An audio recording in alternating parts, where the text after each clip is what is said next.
Thanks for coming in today on a Friday here in the rain in Long Beach to celebrate the life of Sean Harvell. I don't think you ever really are prepared to do something like this. You always feel a little overwhelmed and unprepared to speak about someone like Sean. Sean was a pretty complicated guy. He's a guy that a lot of us knew. Some of you may not even know who I am. That's okay. I mean, Sean had a lot of friends from a lot of different areas. It said a lot about him that he had so many different groups that knew him so well. From here in Long Beach to his groups in the Air Force that he knew, to Army guys like me that he knew, all the motorcyclists that knew him, people who played sports with him, his family and friends. So I just want to welcome everyone, the whole group, from coming in today to listen to stories about Sean and remember him with us. So we're gonna talk about him quite a bit this morning. We want to share some stories and let everyone really know all the little intricate details about him that maybe we didn't get a chance to talk about during his life, or maybe he missed out on because he was away or you were away. Well, first of all, I'd like to thank obviously the family for making this possible. This is not an easy thing to do, especially if you were here 4 years ago. We did this for Sean's little brother, Andy. So, there's probably more suitable people to come up here and speak about Sean than me. There's better men in this room. There's people who risk more and served more in the military with Sean. There's guys who knew him better. There's people who were closer to him. And there's men who did more. And really the only person who's probably qualified to speak about Sean would be Sean.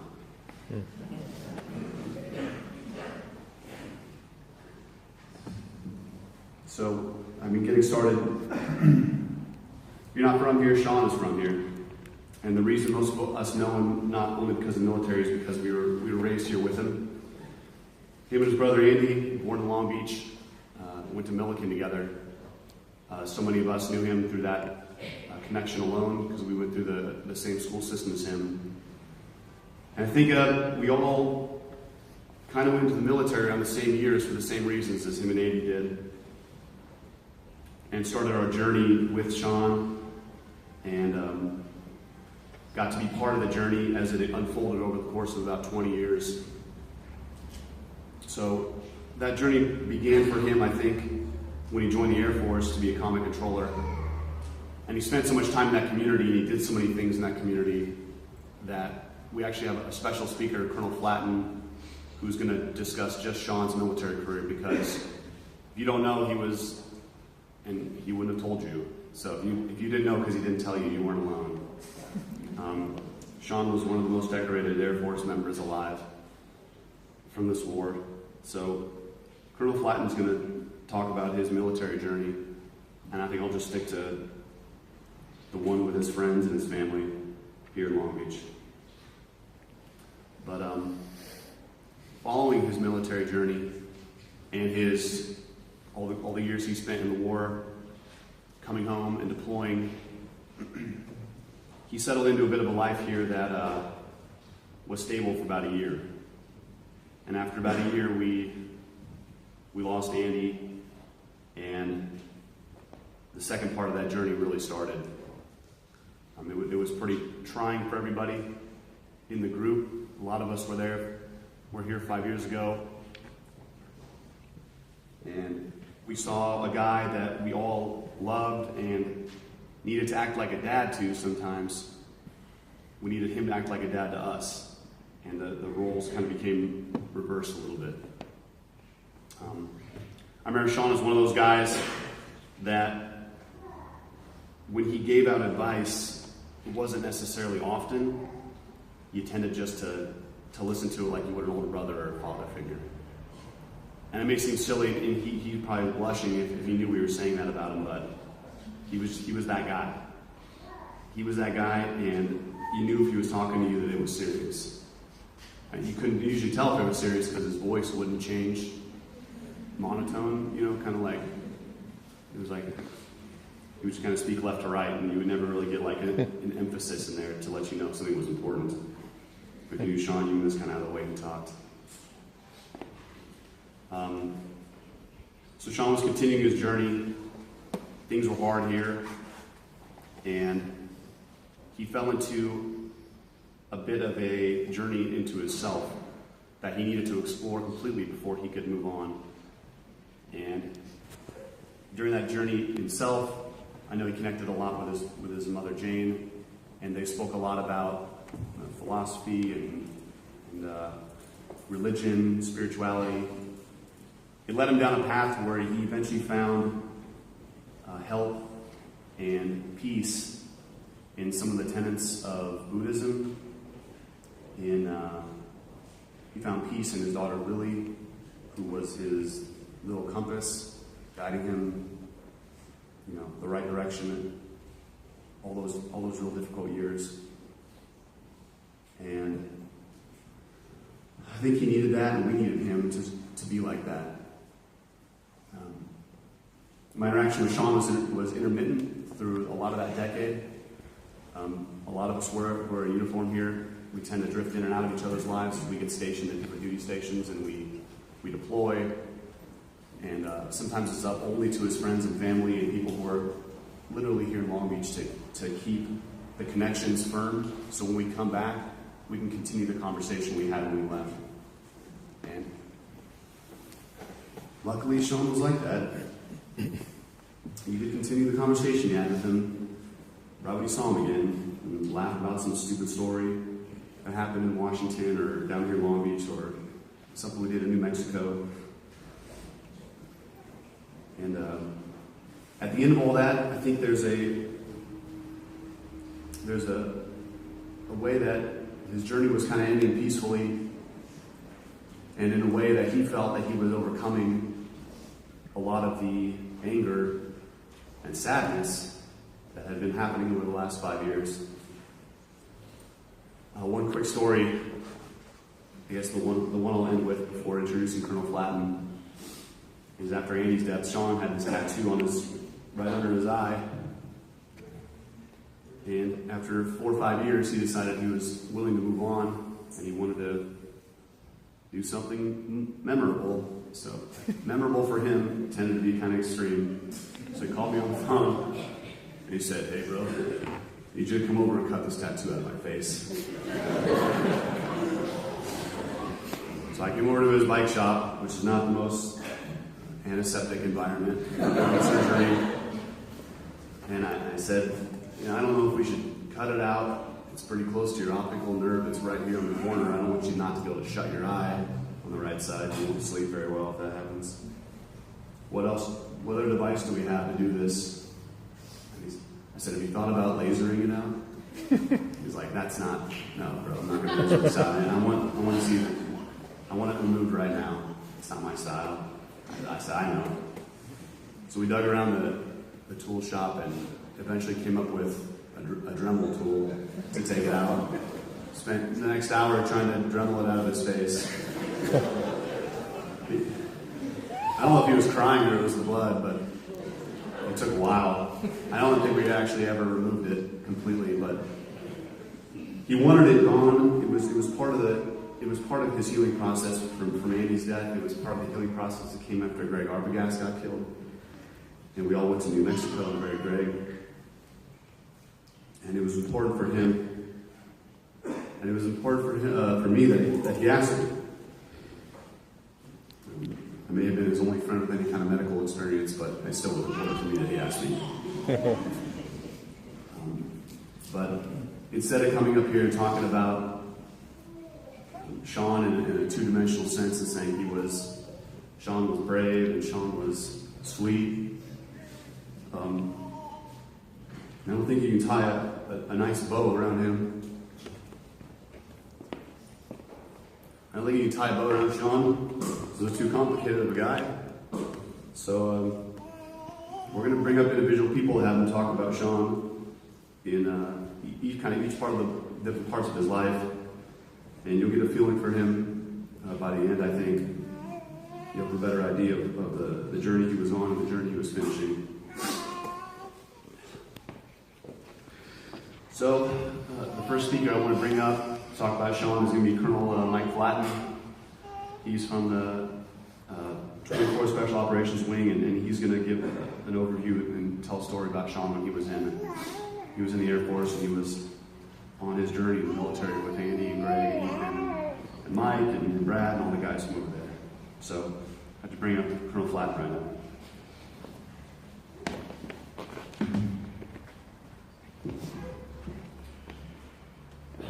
Can everybody hear me in the back?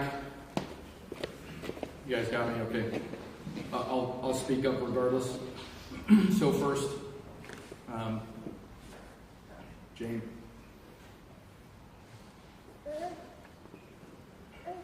On behalf of the Special Tactics community, I want to thank Laura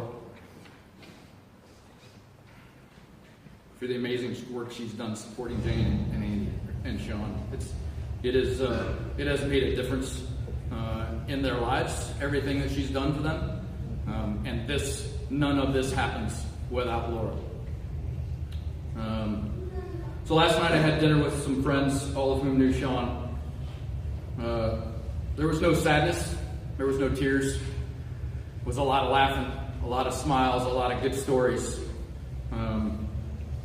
Stories about Sean's intellect, his sense of humor, his sense of loyalty, his devotion to friends and family. And I think that's what Sean would have wanted. But really, I was asked to speak about Sean's military career.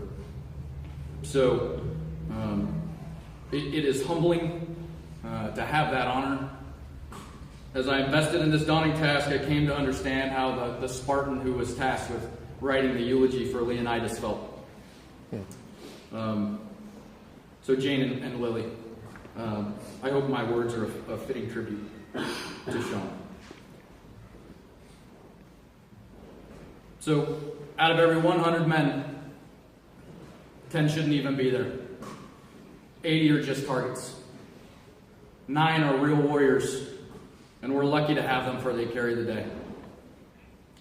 But the one is a warrior, a real warrior, and he will bring the others back. It was written by Heraclitus, a Roman general, 1,500, 2,000 years ago. Could have just as easily been written yesterday about Sean Harvell. So I first met Sean when he was finishing up our training pipeline at Advanced Skills Training Course down in Florida. It's the last course of an arduous 2-year pipeline. Even then, it was obvious that Sean was something special. I mean, he would draw people to him. He had a gregarious, outgoing personality. Everybody wanted to be around Sean. And you could just tell that he was going to excel in an organization that was absolutely full of high-functioning Type A personalities. You could see it even then. He cut his teeth at the 321st Special Tactics Squadron in England, later moving to the 22nd Special Tactics Squadron in Tacoma, Washington, building a solid reputation as an operator. Not the word operator is just thrown around glibly to describe anyone peripherally involved in combat. That's not the operator I'm talking about. I'm talking about operator with a capital O. The proper noun, operator. That one guy who's going to turn a battle and bring everybody home. That's Sean Harvell.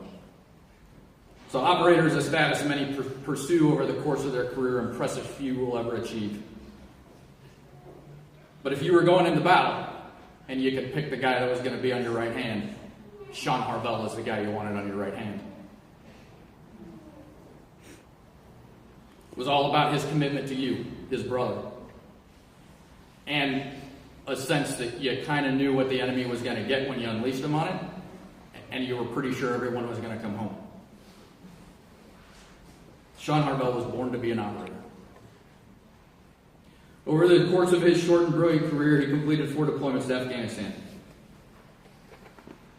What most of us hold him in such a high esteem for happened in the space of just a couple months in 2007.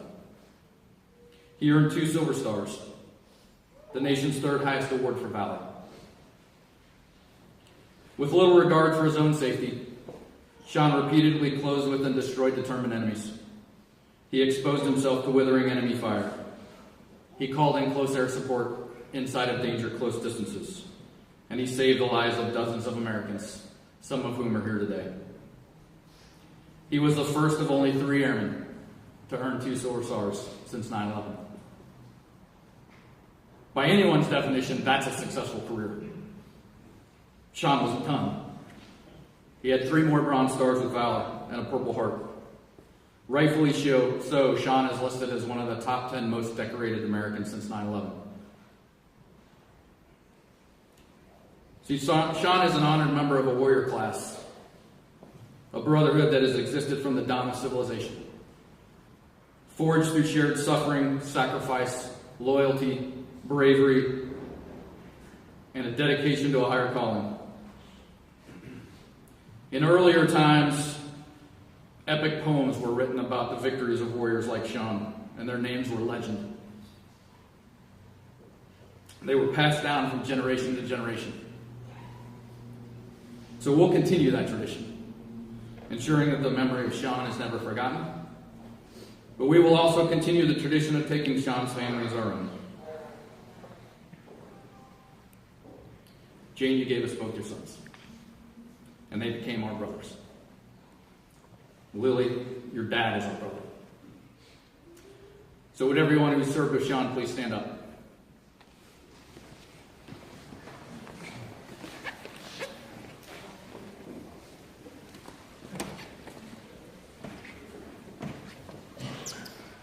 Jane, if you'll have us, these are your sons now. Lily, if you have us, these are your uncles. Thanks, everybody. So that's what Sean means. That's what Sean means to us. That I think my words fail to grasp the warrior that was Sean Harvell. But hopefully that gives you a sense of the warrior that he was. Things that he didn't talk about often.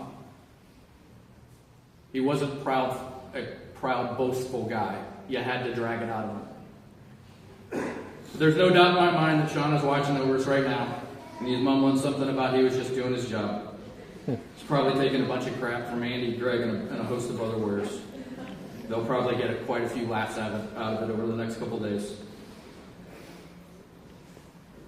Thank you all for coming to honor Sean Harvell. Victory or Valhalla.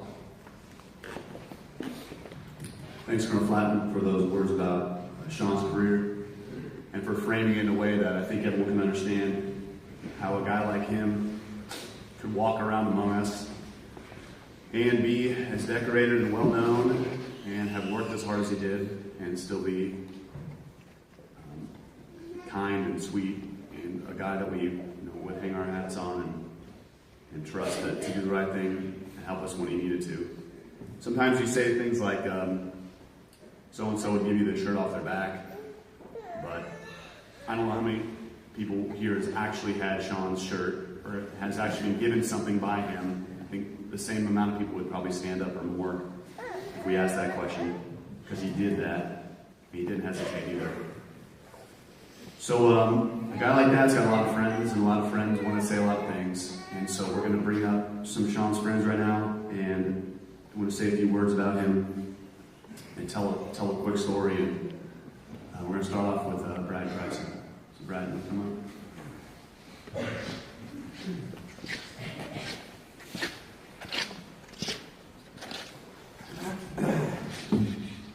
You know, some of the thunder's been taken in the circles that Sean had, in the different realms that he lived, and the testament to that of everybody that I see here. And I know a lot of you, and I don't know a lot of you, and vice versa, you know. And what a righteous pain in the ass we all loved him to be. But and Colonel Flatten's talking about a bow, can't wrap him in a bow, and I was like, you know how many times I've seen him in a bow tie and wearing nothing else? He loved to be naked, and he wanted you to see him naked too. So I walk in and I see this, I'm like, yeah, fitting. Where's the bow tie? But, I was, asked if I wanted to say something here today, and I'm like, well, yeah, it's an honor, but where do you start? And most of my stories are inappropriate for this video, I think, as most of your stories with Sean are. So I thought that I'd pull a few out, one with how I met him, and, many people are going to probably think back in their own version of Sean and be like, yeah, you don't just meet the guy on some standard level, it's an epic adventure. And so I met him in 2006, deployed, and the guy he was replacing brought him over to introduce himself to me, and I wasn't in my room, but that's where they had stopped first. And then they meet up with me, and hey, this is Sean Harvell, and he's just kind of got this shitty grin on his face. Yeah, nice to meet you, man. And unbeknownst to me, that he was just in my room taking naked photos of himself on my bed. And emailing them out to everybody else but me. And finally, they caught up to me, and I'm like, I got one of these guys that lives just down the road from me, right? So we worked together quite often in that period of time, and he always told his fire base that he was with the Canadians. And he's like, don't let this guy in without me, because he knew that I'd be looking for some revenge. And I got mine, and that's part of one of the stories that I won't share here, but he paid for it. And then we got to talking a lot about motorcycles, and that's how we kind of started to grow a fondness for each other. And so he was stationed in England. He buys a Flyrite custom job, and he has it shipped to my house until he can get stationed in McCord. And I'm going to throw Ethan under the bus just for part of the story. So Ethan comes over, and he hasn't ridden a bike yet, where he takes it and he drives it into the gravel, big scratch on the side of it, and we're like, don't tell him. We're going to fix it up, and we're going to... So I made this totally inappropriate Christmas video for my work party, which is a whole other story in itself.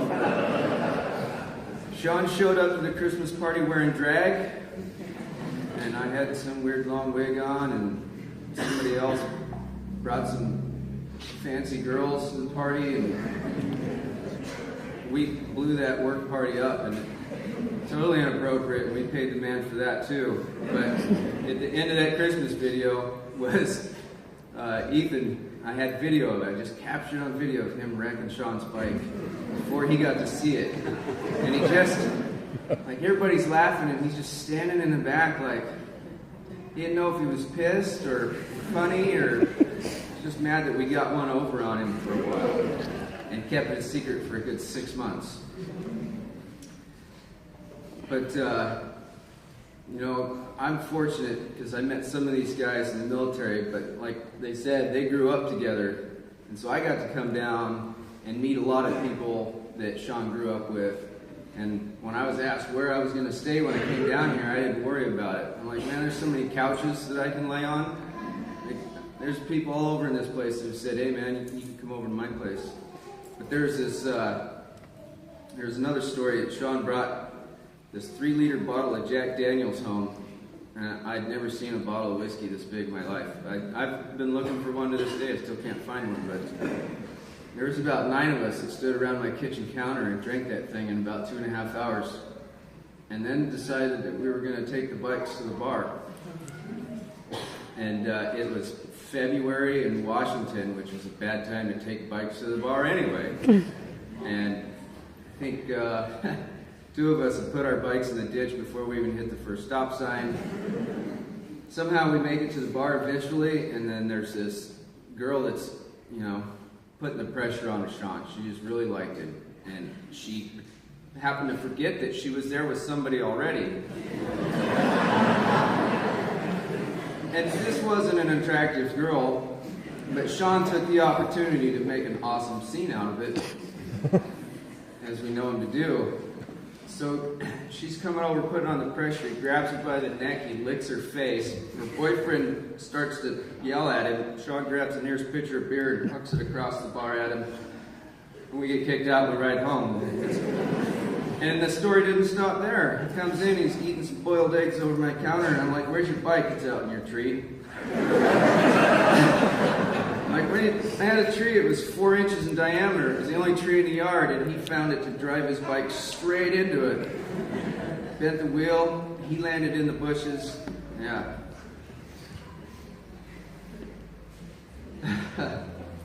So, I'm going to kind of close down here with the last time I saw Sean. It was fortunate that he got to come over. I'm from Okinawa right now, and we met in Thailand. We did about 5 days in Thailand and went down to the Philippines for another 4 or 5 days. And when people heard that me and Sean were going to Thailand, they were like, I'd like to be the fly on the wall of that party. And when he got there, I had that expectation of totally burning the place down. I thought that's what was going to happen. And I got this vibe from him, and it surprised the shit out of me. He just looks at me with a straight face and he goes, "Man, that's not what I want to do." And I'm astonished, I was like, okay, well, that's good, because I'm a connoisseur of this area. So we, made a trip out of it, went up and saw some temples and talked with monks and rode elephants, and it was the strangest trip I ever been on with Sean. We were tourists.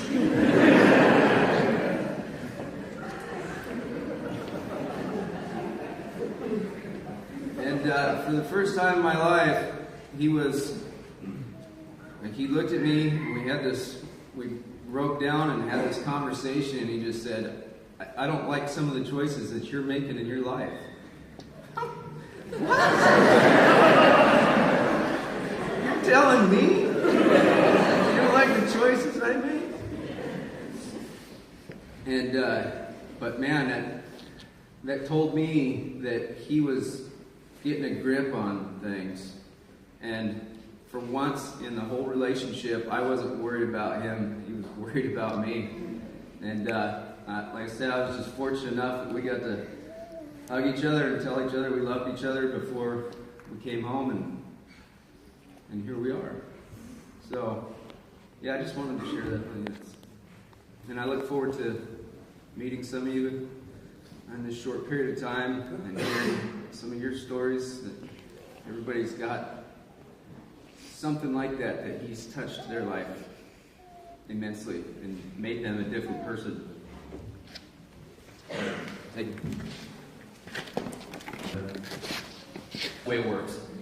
And what was special about Sean, and people can tell you, is we talk about him and how awesome he was, because he had it, and everybody talks about what it is. You hear, Hollywood actors, why is so and so special? Well, he's got it. Well, what is it? Nobody can describe it. You can't put your finger on what Sean had, but I can tell you what he did. Is this: he always lived in the moment, and he had absolutely no fear.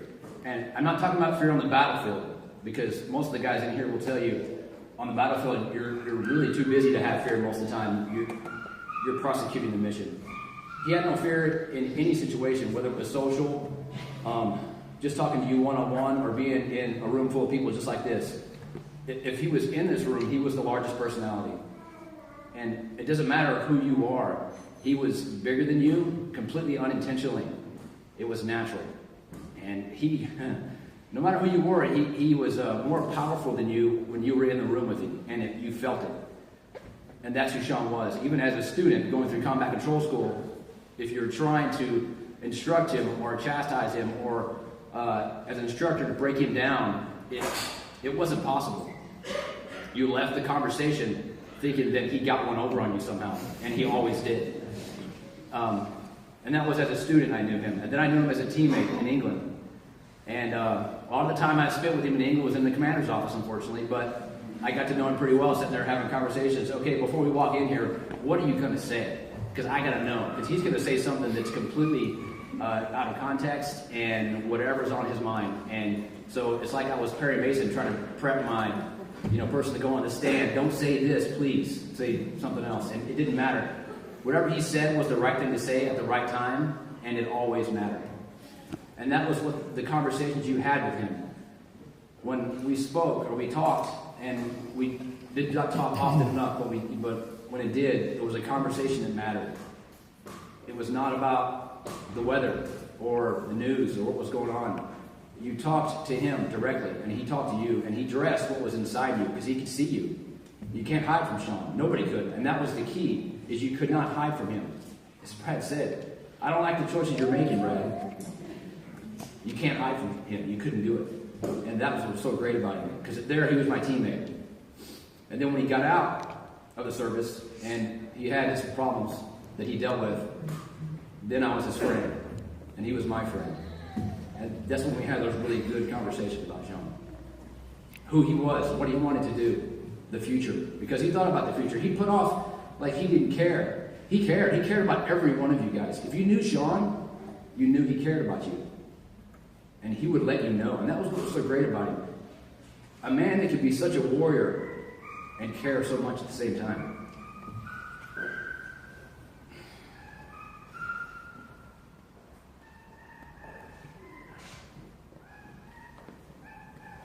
And in the end, he was the mentor, telling me how to live my life. Like that. So, to sum up, what I'm going to say to all of you here is you have a responsibility to Sean to live like he did. He lived in the moment, and he lived without fear. And we don't do that as a community, as a society. We don't do that. We live in fear. And we have to stop, because that's not what he did. And that is what made him special. He was mindful of people. He lived in the moment, and he did not have fear.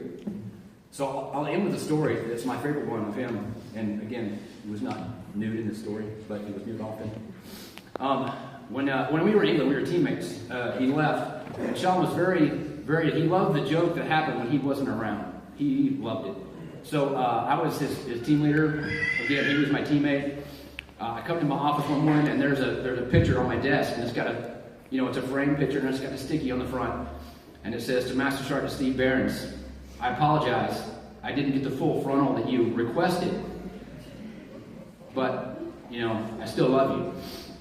And I flip open the sticky, and it's a naked picture of Sean, framed, and he has a PRC 113 radio. The guys that are familiar know what that is, and he has the appropriate antenna in the appropriate position. And he was already gone, so I couldn't have a laugh with him. But I know he was laughing, and I was laughing, and he loved that. And I kept that photo, and it stayed on my desk for the next 7 to 8 years with the sticky over it on the front of my desk. And if anybody was brave enough to turn that sticky over, you got to hear the story. And he did that because he cared. His legacy, and that's what we have to carry on. Thank you, Sean, because I live my life to his standards, and that's my goal. Thank you. Thanks for those kind words, Steve.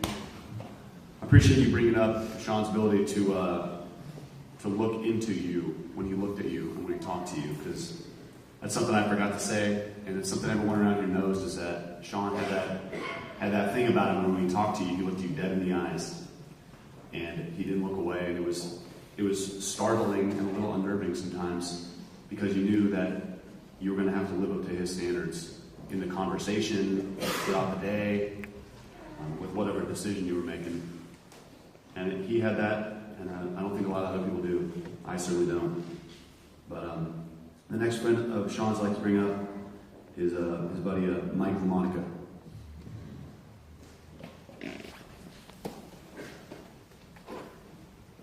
I'm honored to speak on Sean's behalf. He was a wonderful human. Jane, we're going to call you Mom from now on? Is that okay? Okay. So that's it. Your mom. Lily, we love you. So I met Sean in 2007, right after he came off his infamous deployment. And I was new to the unit. He had just gotten back. We probably hadn't been around each other for more than 2 days. But we were in my office and we had to talk about a number of things, and they were all difficult topics, not the least of which was how to deal with what he had just come off of, because it's not easy to do that. I quickly found that this beast of a man sitting in front of me who looks like he could take your head off in one swipe was a lot more than just that. He was intelligent, he was thoughtful, he was engaging, he was well-read, he was all those things that everybody here knows that he was. We also know that he was a warrior, a brother, a great family member, a great teammate, a great father. He is all those things. But what I found most special about Sean is his ability to make everybody else feel special, like he had a special connection with them. If you feel you had a special connection with Sean, do me a favor and raise your hand. You know, I used to think I was one of the few with Sean. I really did. And then the more I engaged with people who Sean engaged with, I realized it wasn't just me. It's everybody. And Sean, he looks at you with those deep eyes and he pays attention, but he also makes you feel special. When you see him, he gives you a big hug, tells you he loves you, has meaningful conversations with you, and then when you depart, he does the same exact thing. And you really walk away feeling good about yourself. And that is what I like to remember most about Sean. He had range. He could do this with dignitaries. I watched him do it with general officers. I watched him do it with his teammates and his friends. And then he would talk to me about the same thing with his daughter. As a matter of fact, one time Sean called me, we were just talking, and he'd had a revelation. And that revelation was the best moment I've had up to this point in my life, Mike, was walking in the park with my daughter Lily. We were just walking, holding hands, and having a good time. Anybody who walked by Sean on the street and didn't know him would not believe that would come out of his mouth. But everybody here who does know him knows that's exactly the guy Sean was. And Sean still is. I love this setup up here because it shows Sean's range. A wild, crazy guy with a great smile and a professional soldier as well. So my takeaway is I feel we all have a responsibility to keep Sean alive. As much as he made us feel special, we can talk about how he made us feel special, how special he was, and keep him alive in that way, because he is and was a special person. I'm going to miss Sean. I'm going to miss his hugs. I'm going to miss his talks. And the world was a greater place for having him there. Thank you for letting me talk. I look forward to meeting all of you and spending more time with you to get to know how Sean made you feel special. Thank you.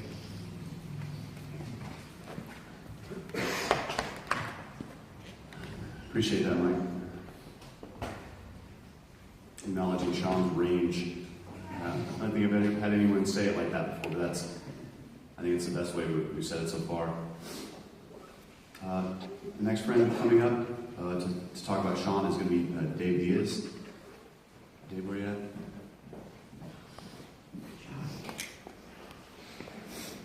Sorry about that.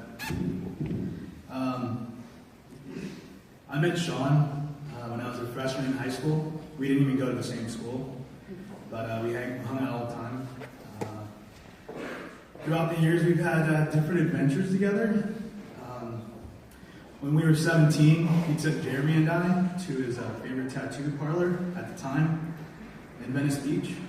We smoked pot, we ate pizza, and we got tattoos. It was my first tattoo. It was a tribal band. And I know. But trust me, it was cool back in the late 90s. I'll never forget it. Mostly because I still have the tattoo. Sean and I were tattooed by this old cholo. I think his name was Rusty or Dusty. And Jeremy got tattooed by a piercer slash apprentice slash person that's never tattooed before. But on that day, she was a tattoo artist. Let me tell you, she laid down one of the most hideous masterpieces I've ever seen. And to this day, it brings me joy and laughter. And I have Sean to thank for that. I can tell you about the time we were hired as, or not hired, we were just private security for some performers / dancers for a New Year's party in Vegas at a casino, at the top of the casino.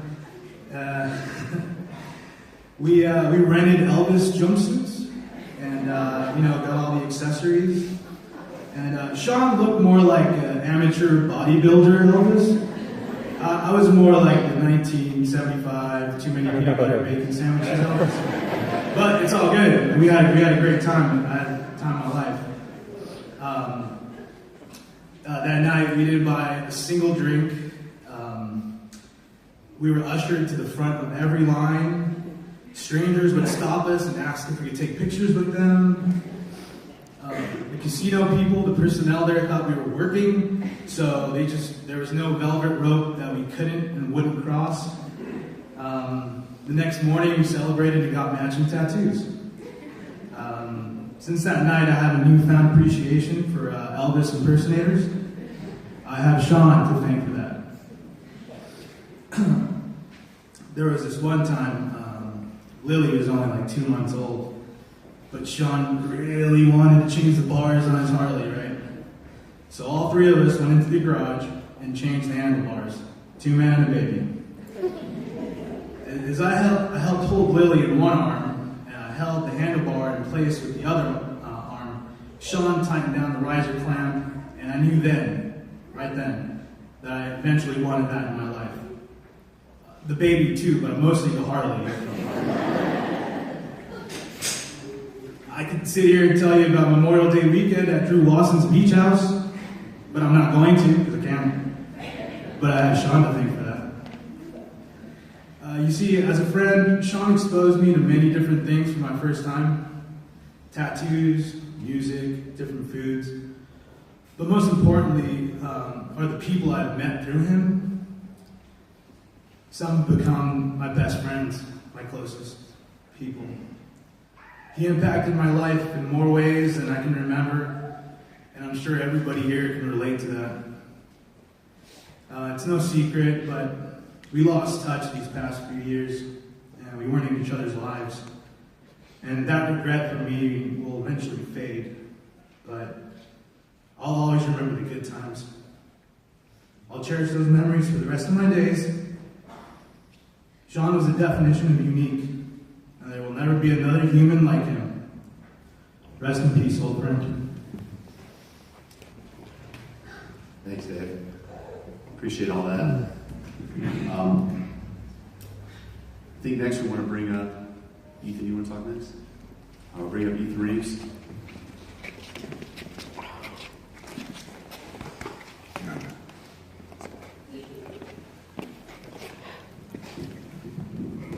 You guys hear me? Thumbs up.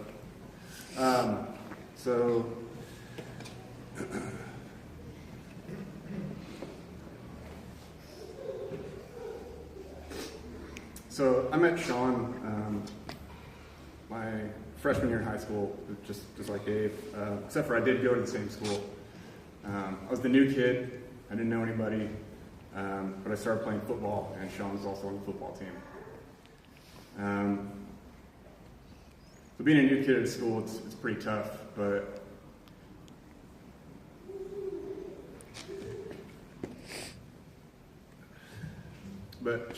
Sean made it easy for me. Took me under his wing, introduced me to all his friends, and those friends are guys that,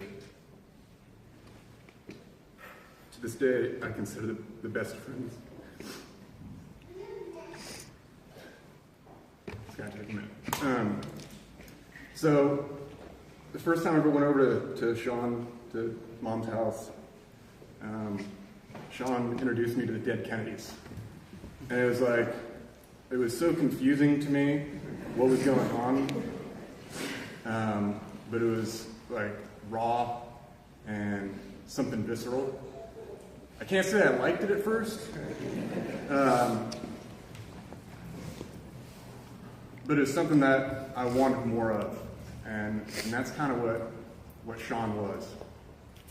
He was wild. He was true, and it was something that, you know, it was always from his heart, from wherever he was. He gave you what he meant from his heart. So throughout high school, Sean and I, spent time together, and it wasn't really until afterwards we started hanging out a lot in my second home.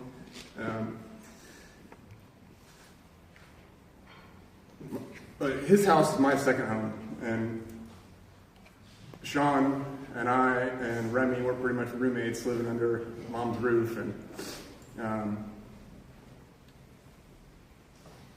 those are the times where, I mean, we drove his old blue Cadillac through a bunch of dumpsters.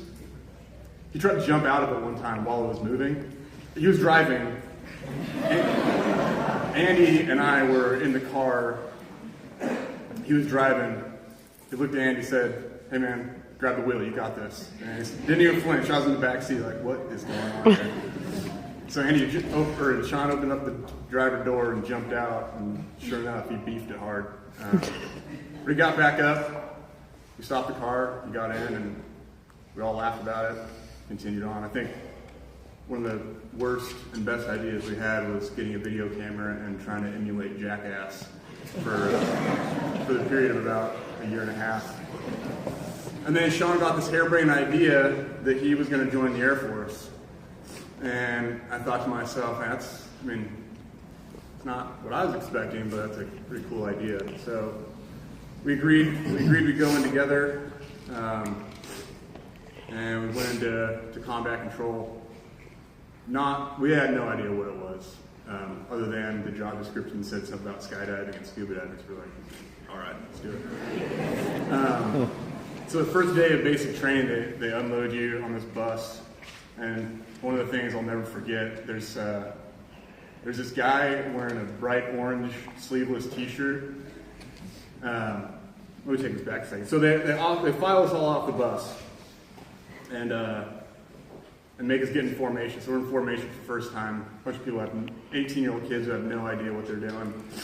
And we hear the drill sergeant across the formation yelling at some guy for wearing a bright orange sleeveless T-shirt, and the drill sergeant says, "What do you think? You're some kind of tough guy? You a bodybuilder?" And it's our buddy Joe Piercy now. That was one of the guys that Sean, I am lifelong friends with because of Sean. Sean immediately after that went and befriended that guy. So after the drill sergeant says, asked Joe if he was some kind of tough guy, I hear Sean, who's standing right behind me, snicker. And that highlighted him. So the drill sergeant came running over and wanted to know why Sean was so close to me, so close behind me, and asked if Sean wanted to have sex with me. So like it's already been touched on, there is no winning. You don't win with Sean. I didn't hear him snicker, but I knew he was smiling. And our 6 weeks in basic training, that was one of the greatest times of my life. Only to be followed by another amazing 2 years where we got to travel all over and do ridiculous things all over the country that all the guys in the blue uniforms know. It's a pretty formative time in your life, and it creates really strong bonds, and I think it made our bond a little bit stronger. So throughout the years, we were stationed in England together, and then got stationed in Washington State together. We were roommates, we were best friends. Had times where I hated him, and I know that feeling is mutual, but I think that comes from the love and respect that I had for him, and So we completed our Air Force careers, and that's when we lost Andy. And our sort of brother-like best friend relationship kind of took a little bit of a divergence. Our friend Doug Nevels, back in we were stationed in McCord, took the time to explain to Sean and I that there's this thing called the funnel of destiny, or something like that, where Sean and I's courses would never cross. We'd always be together. Unfortunately, that funnel of destiny is now met its course. So the divergence that our relationship kind of took after Andy, I'm incredibly thankful for. About a year ago, we started to link back up. That funnel of destiny remained true. And so, I guess one of the biggest things for me that Sean did was introduce me to music, and like when he introduced me to the Dead Kennedys, he introduced me to a guy at our friend Greg Arbogast's funeral, a guy named Sturgill Simpson, who like at the time, it's the same thing. I was confused. I loved it. It was weird. It wasn't Sean, but it was, and it was the person that he wanted to be. He found himself.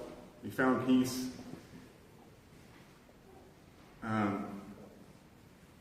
He's influenced every part of my life. The only person who's ever influenced any portion of me great. I mean, I don't know that my father didn't influence me more than he did. I'll love Sean forever. He's never gone.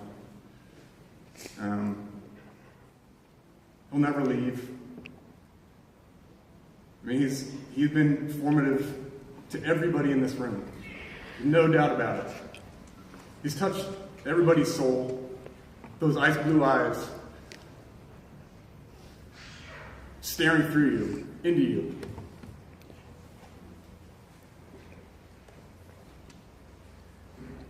I'm so incredibly thankful to have called him a friend. It was a rocky road, but I loved every minute of it. So, thank you guys.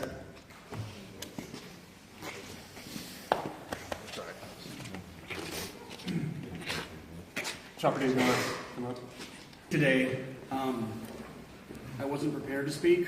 I'm not prepared to speak now. I wasn't prepared to lose Sean, even though somehow I always have been. I met Sean 6-7 years ago before Andy passed through a buddy of mine. Like this huge, crazy guy that I was introduced to, who we just kind of clicked with immediately. Something about what everyone that has spoken today said, how he could look right through me. He and I became close friends, possibly the closest friend that I have ever had, next to my wife. He knew me like no one else ever had. Knowing him has been life-changing for me.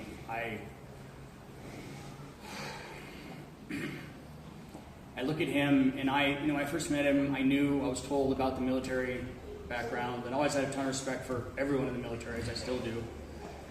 But, I didn't see him in that capacity, and I just met him for him, and, he was funny and smart and just kind of knew me immediately, and he and I hit it off.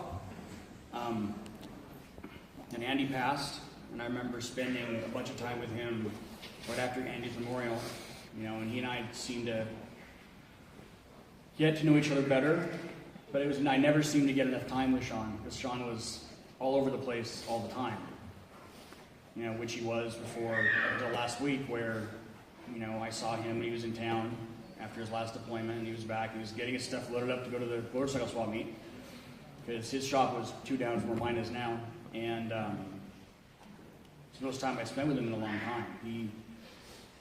loading up his truck and just talking about Lily and talking about, this sense of calm that seems to have come into his life. And it was really cool because I could see there wasn't really a sense of a little bit less insanity in Sean's life.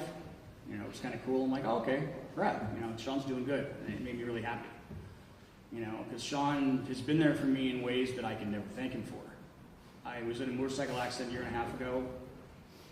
My wife called Sean, and Sean showed up out of the blue and took care of my entire family for the entire week I was in the hospital. My wife, my kids, my mother, selflessly. And you try to thank him, and he won't take it. He doesn't want to hear it. He doesn't. It's not about that. He just does it because he's loyal to his friends and he loves the people that he loves, which is everyone that he was friends with. I look at the whole military service and I'm awed by it. And my now 18-year-old son, who is graduating from basic at Fort Benning next week, who also spent a lot of time with Sean, I could attribute the fact that he's going down that path to Sean. And I have a ton of respect for my son Avery, and I have so much respect for Sean, and so much respect for every single person in this room and who's considered in the service, and every single person who isn't in this room who's ever been involved with service at all. Because it's an incredible thing. And knowing Sean the way I did, it kind of showed me that in a different light. Because Sean was the most intense person I've ever met. It didn't matter if it was him talking to me about food or going 90 miles an hour with Vincent Thomas sitting on his gas tank. It didn't matter. He was the most intense person I've ever known, but with such a calming eyes that, yes, would look right through you. He could see you, and he knew you, and he knew me in ways that no one else ever has. And I'm so grateful that I had him in my life. I'm grateful that he changed my life the way he did, and I'm grateful that he had such a huge impact on my family. I could sit here and tell you stories about Sean naked, because I have those too. But, I'm sitting here and I'm overwhelmed with thanks that I ever knew Sean. I'm overwhelmed with his service to our country. When I'm overwhelmed with wondering what I did to deserve his friendship the way he gave it to me. Because it was selfless. And I don't know if I was ever, I don't feel I ever deserved the type of friendship he gave me. And I loved him dearly, and I'll always love him dearly. And it's like, it's like he would show up in my shop randomly. I'd be working at leadership, hey, what's up? I'm like, oh, hey. He's here, he's in town, or whatever, because he never knew where he was going to be. Never knew how long he was going to be in town. He would just show up, and I'm thankful that I had all the time I had with him Saturday before he passed, because he just seemed in a good spot, and I was stoked, and it's a great loss for everybody here, but all we can do is try to live our lives the way he would have wanted, because my wife told him at one point what a hero he was to our son. And Sean gave some shitty remark, like, oh, fuck that, whatever. It's totally Sean, and she's like, no, fuck you. This is about the effect you've had on my son. This isn't about you. This is about how you affect everyone around you. It's huge.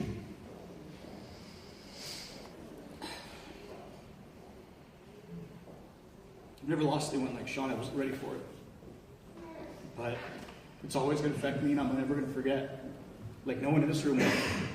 The little effect he had on your life, you can look right through me and know everything about me and how I feel. I love him.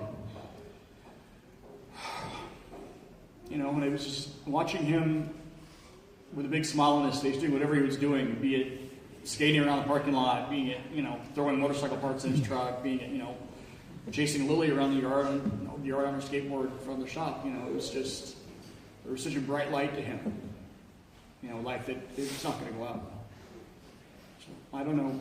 There's so many things I wanted to say, but I don't know what else to say or how to do it. So, thank you.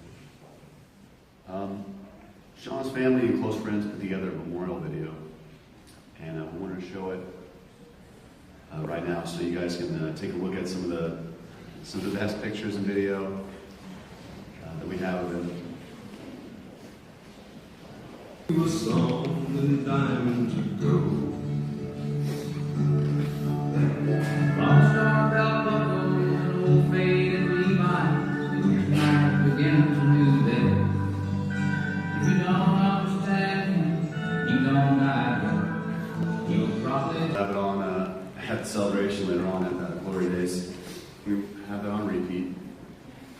Look at all those pictures and wonder who Sean was holding hands with on his skateboard. You know, I think it's cousin Scotty. The big black thing was on the dashboard. But I expected a lot more nudity in that video. We'll just have to talk about it then. So finally, coming up, I'm going to bring up Sean's mom, Jane, and Mikey, to share a couple things about Sean. Things that they only knew and were personal to him. And, we'll finish it off.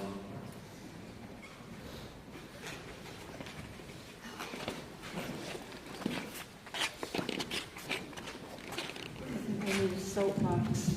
I'm not telling. I want to thank everyone that's come from so far away and so close, and that has made me who I am. Sean was always a pain in my ass, but I loved him more than anyone will ever know. Andy said once to a toast to him, to my brother, my best friend and my worst enemy. And that was pretty much Sean. But in the past year or so, he's really come around, and I'm glad that we reconnected because I lost him after Andy for a long time. And it was hard to talk to him, but we always had books. We always had books, we always had music, we always had food. And as you've all put it so well, he could look right through you. But the only person he was ever afraid of was his grandmother, me. She could drag him under the table. I think she's still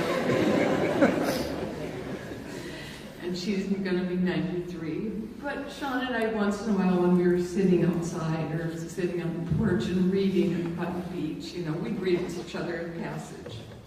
So I told him, like, how much he reminded me of Sisyphus. It was always pushing that damn rock up the hill. And I was kind of trying to talk to him about suicide and how I hoped he would never do that. And the absurdity of life, and we may as well just live it out and see the beauty in everything. And the last thing I read to him was this passage. It is probably true that a man remains forever unknown to us, and that there is in him something irreducible that escapes us. But practically I know men and recognize them by their behavior, by the totality of their deeds, by the consequences caused in life with the presence. And may you rest in peace. Yes.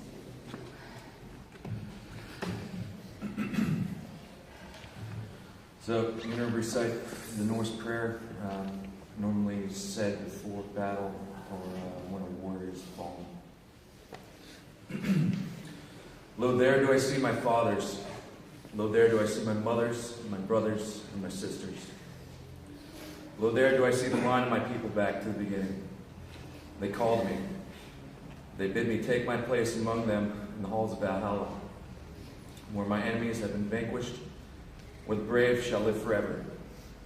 Nor shall we mourn, but rejoice for those that have died the glorious death. So, And thank you for anyone who wants to go with us up to lay him to rest with his brother.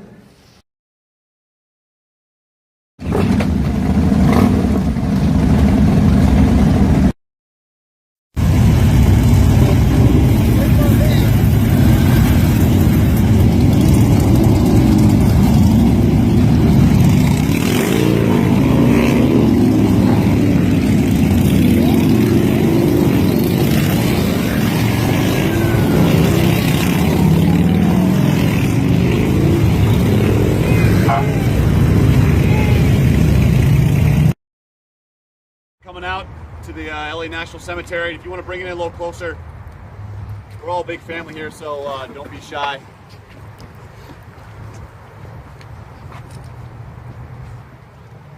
So 5 years ago we were out here, and this is where we put Andy. And this is one thing we absolutely knew about Sean, is that if this happened, he was going in with Andy.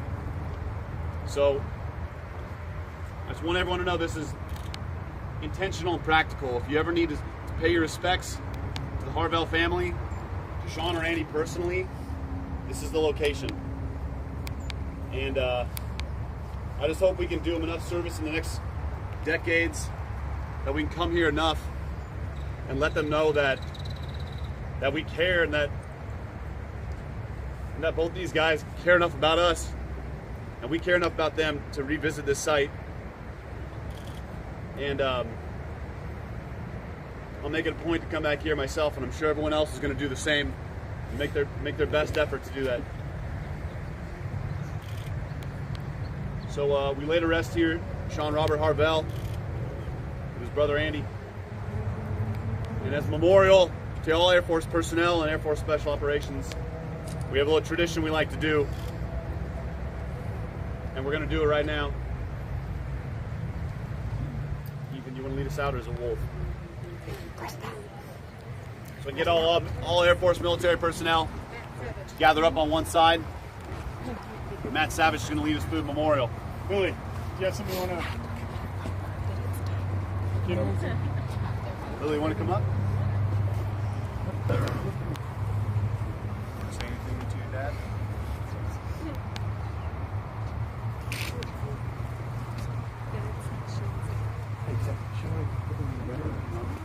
Go ahead and give him the bear.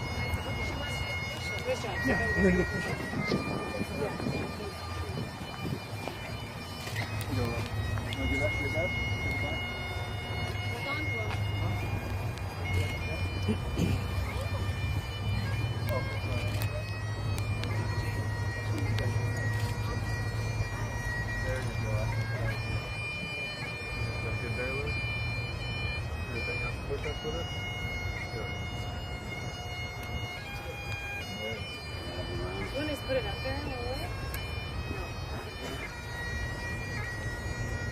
Next exercise will be memorial push-ups.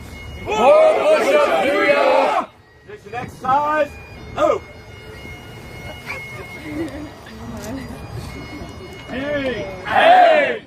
Exercise. 1, 2, 3. 1, 2, 3. 2, 1, 2, 3. 3, 1, 2, 3. 4, 1, 2, 3. 5, 1, 2, 3. 6, 1, 2, 3. 7, 1, 2, 3. 8, 1, 2, 3. 9. 1, 2, and halt. One for teamwork. Hallelujah! Down, up and Teamwork! one for fallen comrade. Hallelujah! Down, up and Our comrade! one for Andy Harvell. Hallelujah! Down, up and Andy Harvell! one for Sean. Hallelujah! Down, up and Sean! attention. Oh. In them fly covers of life, far away from here and now. Taking a 49 day vacation from reality and all else in between. Gonna transmigrate to my destination, far beyond time in an eternal dream. Am I dreaming? Am I dying? Either way, I don't mind at all. Oh, it feels so good, just can't help but cry. Oh, you have to let go, so may fall.